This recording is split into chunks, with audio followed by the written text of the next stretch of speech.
continually. Can I get an amen? So go and make disciple is simply saying, Jesus is simply saying, continue what I have started. And I don't know about you, but that gives me great comfort. That gives me great joy. That gives me, that takes off all the pressure, mga kaigsunan, because I did not started this. Touch your neighbor and say, I did not started this. You did not started this. So it will not stop in you. How many of you believe that we are living or we have an unstoppable kingdom? We are in a unstoppable kingdom. Come on. God's kingdom is unstoppable. God's word is unstoppable. With or without you. Amen? With or without you, mga kaigsunan. Unstoppable ang ginahimo ni Lord sa atong kinabuhi. And the reason why I'm so confident, even though we are facing crisis, we are facing challenges, guess what, mga kaigsunan? God's kingdom is not operated on human strength. It is operated on divine authority. Amen, amen. Let your neighbor say, the great continuation. The great continuation. Ito lang yung sad. The sad thing is this. The churches continue, but they don't continue what Jesus has started. Nagpadayon ta, pero lahi atong ipadayon.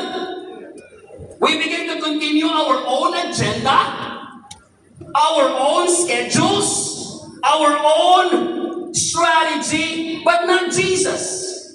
Now let me tell you something. You don't have to come up with your own mission. Jesus already gives you the mission. You don't have to come up with your own strategy. Jesus already started his strategy. Amen. So today there are 4 things I would like to share with you from my heart. What are the things that the church needs to continue doing for us to become a disciple-making church? Okay? Most of us, mga kaigsunan, we are blessed. Me and Bishop Hurley has been given the opportunity right now to somehow mentor and teach almost 850 churches now all over the Philippines and the world. Can we give the Lord a great clap of praise for that? But every time we talk to the pastors, ang ilahang permitting programa, we can see as we diagnose the churches is only operational on Sundays. As if God only works on Sunday. So everything is focused on the program, everything is focused on the, activities. But the Great Commission is the great continuation. It should become a lifestyle, not a schedule. We reduce the church as a lifestyle to a church schedule. Amen? Amen. So today, brothers and sisters, open up your heart because you're about to receive solid things that we need to continue doing because this is what God, Jesus, the Holy Spirit, started. Number one, we continue the mission of Jesus. Thank you for the one amen. Amen. Touch your neighbor, say, continue the mission of Jesus. This is non-negotiable. Amen? Amen. Every church in this room will never fulfill the mission of Jesus if we don't make disciples of Jesus. Say with me, make disciples of Jesus. Make disciples in Jesus. In order for us to continue, discipleship should be the heart of every church. The heart of every pastor, the heart of every cell leader. I don't know about you, but for me, discipleship is in my blood right now. Everything that you do should always result to producing disciples of Amen? Amen. Everything that you do in the church. So this is the filter, mga kaigsunan. If you're doing program and activity, ask yourself a question. Is this pointing back to Jesus? Is this making disciples of Jesus? In order for me to continue that assignment, that mission that God has given me, I have to make sure to make disciples of Jesus. Can I get a bigger amen? Amen.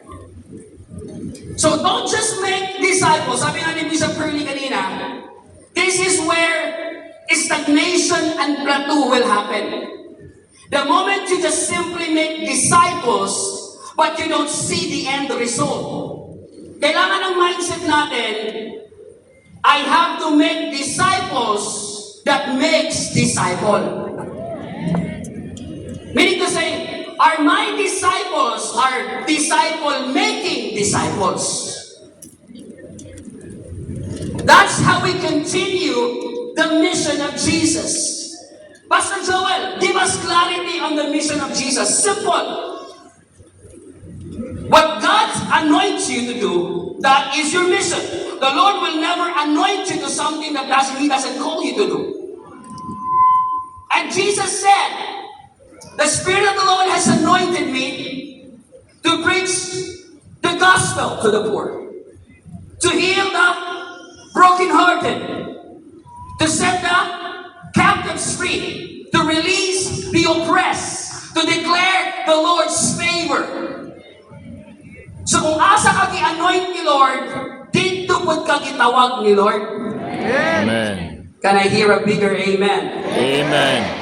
Continue the mission of Jesus. You can never fulfill, we will never fulfill, mga kaigsunan, the mission of Jesus apart from disciple making. Dugdo kayo kasing-kasing na disciple na lagi. Disciple na lagi. This year, especially sa among church, we started disciple making 2006. The reason why I know that it's because 2006 was the birth of Regeneration. That was the time that Bishop Hurley began to start discipling the students, mga kaigsunan. And by the grace of God, we have been doing 20 years right now of disciple making. Come on, let's give the Lord a great clap of praise for that. That's 20 years of disciple making. 20 years. Taon-taon na po mga kaigsunan. And we begin to see that if you only raise up true disciples. Kaya nung opening natin, how many of you are blessed sa ating opening kanina? Amen. We intentionally did not present dance moves, tumbling, and we intentionally show you real life disciples. Doctors, lawyers, students, mga mama, mga empleyado. And this afternoon, you're going to hear them how they do it. Alright? We're gonna have a discipleship talk this afternoon. So make sure to be here with your notes, with your team, mga kaigsunan. We're gonna talk about real stuff of discipleship this afternoon. Continuation. The great continuation. Every church in this room, the moment you stop, listen, the moment you stop making disciples, you forfeit the real essence why the church exists. The moment you stop disciple making, listen, if you don't make disciples, forget about the next generation. We're talking about reaching the next generation, but we don't love discipleship, forget it. Kung hindi ka gusto mag-disciple making sa mong church, meaning to say, di masakda na nimo ang sunod nga henerasyon. Mura importante kayo. We only have 10-year window. Philippines, listen. We only have 10-year window. 10 years. That's why the PCEC declared a decade of discipleship. You know why? Because on 2033, if Philippines will not have a disciple-strong making churches, the next generation will suffer. I love America. My friends are here. But we don't want to become America. Like the faith right now in the next generation. I praise God that at least laid back pa ang Philippines a little bit. So we can learn from these people. But right now, God is doing amazing things. Revival after revival in the U.S. mga kaigsunan. But we don't want our generation one day, Yada, Sofia, and Jaden, ang atong mga anak mga kaigsunan nga dili na makaila sa Ginoo. And that is why discipleship is not an option. Discipleship is a mission and a continuation. Can I get a bigger amen right now? Amen. Amen. So after this conference, when your pastor talk about disciple, then let your heart be connected to it. Because that's the heartbeat of Jesus. There is no other strategy. There is no other mission. There is no other way Jesus can preserve and continue. Jesus said, I need to continue what I have started. I have to make disciples. In other words, if you don't make disciples in your church, lahat ng ginagawa mo sa church mo in vain. That's heavy right there. Everything that you do right now in your church, if it is not in discipleship, it's in vain. You will wake up one day, you lose everything. Continue the mission of Jesus. Number 2, this is what we need to continue. Continue. Application muna tayo para makita nila. Application. Continue preaching the gospel, reaching the lost. Amen? Making disciples, training leaders. Tapan mo, padayon. Padayon. Ayaw padayong. Ayaw padayong. Sa Bisaya anak, kung hindi ka magpadayon, basig padayungan na ka. Hindi kita malilimutan. Muna, ginayungan na. Muna, padayon mga kaigsunan. Number 2. This is what we need to continue. We continue to impart love for God for the next generation. Can I hear some people that love Jesus in this room right now? Amen. Continue to impart love for God. Not love for the world, not love for themselves, but love for God to the next generation. Deuteronomy 6, verse number 4 to 9. Hear, O Israel, the Lord our God is one. And the Bible says, love the Lord your God with all your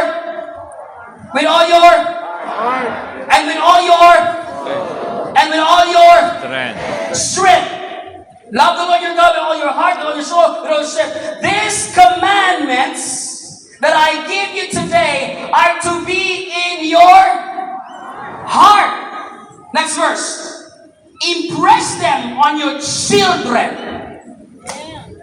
Intentionally talk about them when you sit at home, when you walk along the road, when you lie down, and when you get up. This is not my word, this is God's word commanding the generations after generations that we need to continue imprinting, imparting that love, that path, even to our children. Amen. How many of you believe that discipleship doesn't start outside your homes? The discipleship starts in your home. Amen. Before you go to the outermost part of the world, Jerusalem muna tayo. Taas ang kamay ng mga mama at papa. Your first disciples are your family. Your children. Amen. I want to call on my family for real quick. Judith, Yada, Sophia. Jenny, can you give it up for my family right here? Come on, yung malakas naman. Kinakabahan yan sila.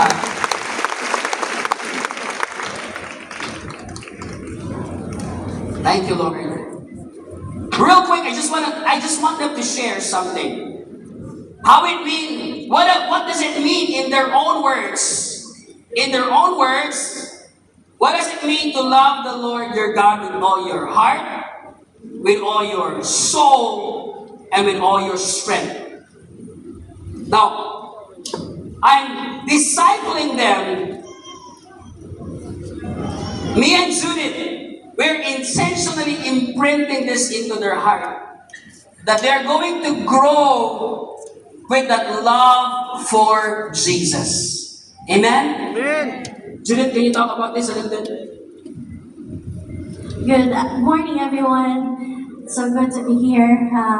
In behalf of the family, though, as a woman of God, as the mother, I just want to share this in Deuteronomy 6, verse 7. Impress them on your children. Amen, parents? Impress them on your children. Talk about them when you sit at home and when you walk along the road, when you lie down and when you get up. Amen? This is a very powerful picture for us as we are doing discipleship because it shows that discipleship is just an everyday lifestyle. Amen po ba? Hindi po siya kailangan magiging event ang discipleship because it should start in our very home. It's very important here that it is noted, no? Because this is the instruction of the Lord. Siya mismo nagsulat dito because He wants us to know how important the family is. Since the family is the fundamental social unit in every in a society, right? And that is why we have to focus more on our family, giving them the right direction, teaching them, talking to them every day about how to love the Lord. In this scripture, impress means to engrave deeply. Ang pasabot niya sa impress, it means engrave deeply. Kung mag-engrave ta, di ba? Dili man pinaspasay. It's careful, but we are consistent in doing it. And that is what we should do when we are teaching our children how to love the Lord every day. It should be a lifestyle for them. It is not just during events or just during the conference, but in our daily homes. How is our home? Diba? Sabi nga nila, ang inahan daw ang ilaw ng tahanan. That means that we are the one, that's the most anointed thing that we can do to our family, wives, mothers, to teach our children the love of the Lord. How to love them fully and to give their hearts. Amen? Sinabi pa nga dyan, talk about them. Talk about them when you sit at home and when you walk along the road. So when you sit at home, what I usually do with my kids, even when we are just watching movies, I ask them from the movie, what did you learn? Diba? Have you seen Jesus in that example of the movie? Have you seen Jesus, how He cares for you, how He loves you? And then from them, they come to realize that, hey, in every situation of their lives, in every event or in every kahit lang nagtatanaw lang sila movie, they can actually see how the Lord is speaking to them. Amen? Because karon ba yan, grabe ang distraction yun sa mga kabataan. Amen? And that is why, kung dili nato ta maging intentional in teaching them to allow them to see how the Lord moves in our lives, in our daily lives, they will not understand and they will even get it from the resources sa mga TikTok, sa asa pa ng mga social media. And that is why the role of a mother is very important. Amen ba sa mga wives, sa mga mama? No? Hindi kinahanglan na nata din sa stage. I'm not always on stage, kaya medyo hard ko karon.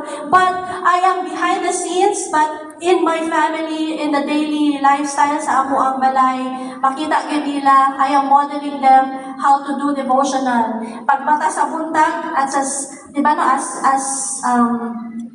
when they sit down, when we talk to them about Jesus' love for them, when they pagtulog nila, pagbata nila. Okay, kids, have you done your devotional? Kung wala pa, bawal ang cellphone. Amen? We have the authority because if we are not going to use that authority to gear them to the Lord, then useless ato ang pagkainahan. Amen? So mga ginikanan, I encourage you to really build that atmosphere of a lifestyle of giving, prioritizing the Lord. Devotional, yun ang importante sa atong mga anak. Because from there, diha na magsugod ilahang pagkinabuhi nga, pwede ra di ay nga ang ilahang kinabuhi magamitan sa Ginoo because of the daily lifestyle that they can see from us. Amen? So that's all.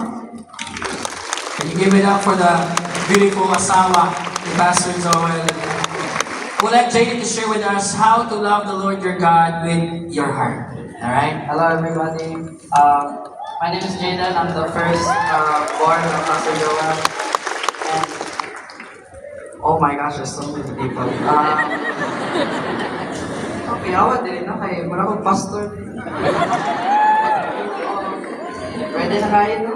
Okay, so here. As a young disciple, loving God with all my heart means that we always put Jesus first in our affections. So what this means is that we're putting Jesus in our focus first, because our heart can lead away to so many other things. But that focus needs to be really set on Jesus. And that's one of my first points. And then for the second one is worshiping God sincerely and not just outwardly. Sometimes when we go to church, we see so many people, when it's worship time, they just really like get into the Spirit of God. And when, you know, we do the same also, we do the same. But it isn't just at that moment when you're feeling it, that's when you can only worship the Lord. It's in every moment. If you even sleep, if you even go to the bathroom, you can worship there, and that's what I love most about God.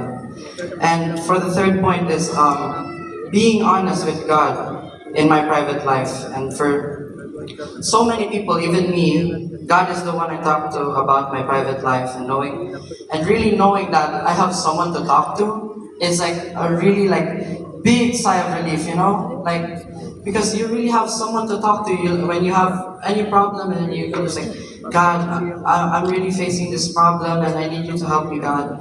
And so you can really just talk to him, just like he's like your best friend. And for my last point, since I only have 3 minutes, I gotta be quick. Guarding my heart from things that pull me away from God. Do you guys remember the saying that it says that follow your heart, something like that? Everyone remembers that? Do not do that. Instead, what we need to do is follow Jesus. Amen. Most specifically in the Word, because it says in Jeremiah 29:11, "For I know the plans I have for you, declares the Lord, plans to prosper you and not to harm you, plans to give you hope in the future." In this verse, it really just shows us that God, if you just follow Him, you can get into that you can get back into that right path, and whatever you do, He's always there for you. And a power line that I usually like keep in my head all the time, and it says here that if my heart is guarded, my love for God stays genuine. Amen? Happy Pastor Jaden! Yes! That's how I show my soul is truly surrendered to God. So, build your identity in Jesus, know who you are in Christ, and let it show you in the way you live, especially at home, and your soul will stand strong no matter what comes. Wow! Thank you, Yada. Give it up for Yada. Thank you for sharing us from your heart, Yada. How to love God with all your strength. I'm gonna give this to my unika iha, the sporty girl. Okay? Come on, give some love to Pia. Hello everyone, good morning. I am Josephia Montes, the third child of Pastor Joel and Pastor Judith. For me, loving God with all my strength, I have 3 things to share with you today. The first thing, using what God has given me to bring Him glory to Him. In 1 Corinthians 10:31, whatever you do it for the glory of God. And this verse tells us that in everything we do, it is for me that we are obeying our parents, because it also says in the Ten Commandments, honor your father and mother. My next thing, when I love God with my strength, I use my life to serve Him and bless others. And kids, also remember, when your parents tell you to do something, don't get mad, because remember what it says in the Bible. All right. Thank you, guys. Give some love to my family. Thank you, guys. Thank you, Lord. Thank you, God. I think I'm done. Continue to impart the love of God for them. And I am a proud father, husband to my family, because we're not perfect. We're still in the process. But at least nanay ginahimo si Lord sa mua. We want to show you some real life family that, pwede ka makapangalagad sa Ginoo. Amen? Hallelujah. Let me make this quick. Number 3. Needs to continue. Number 1, continue the mission of Jesus. Continue to impart love for the family. This is number 3. Continue to operate in power. These signs will follow to those who believe. The Bible says, these signs will follow, accompany those who believe. They will lay their hands upon the sick, they will recover, they will cast out demons. So, signs, wonders, miracles, deliverance, healing is still available for the church today. Amen? Makiksunan, ipadayon nato ang gahom sa Ginoo. Don't just have the form, but you don't have the power. Make sure makiksunan ng imuhang pagwali na aginay gahom. Every time Jesus minister a word, there is always a manifestation and a demonstration of His power. And so I want to encourage everyone, don't believe na ang pinaka-last na pagsunan na milagro sa dihang namatay na ang mga apostles. Wala na to. Ang nawala na itong tanan. No. Until now, the Lord is still making miracles, breakthroughs, signs and wonders, healing, deliverance. Come on, receive it right now in Jesus' name. And I pray and I declare a word over you that your church is going to operate in the next level of the anointing of healing in Jesus' name. You're going to operate in the next level of deliverance. You're going to operate in the next level of signs and wonders and miracles in Jesus' name. Amen. This is the best time that the world needs to see that God's power is still here. Amen? It's very important, mga kaigsoonan. And number 4, the last thing, we need to continue to be filled and to walk in the Spirit. Continue to be filled and walk in the Spirit, mga kaigsoonan. Listen to me. The assignment of God cannot be accomplished by human strength, not by mind, nor by power, but by the Spirit of the living God. This is the great continuation. We continue the mission of Jesus. We continue imparting and transferring our faith to the next generation. We continue to walk in signs, wonders, and miracles. And we continue to be filled, hallelujah, with the Spirit of life, with the Spirit of God in us. Amen? Today, I want to end here.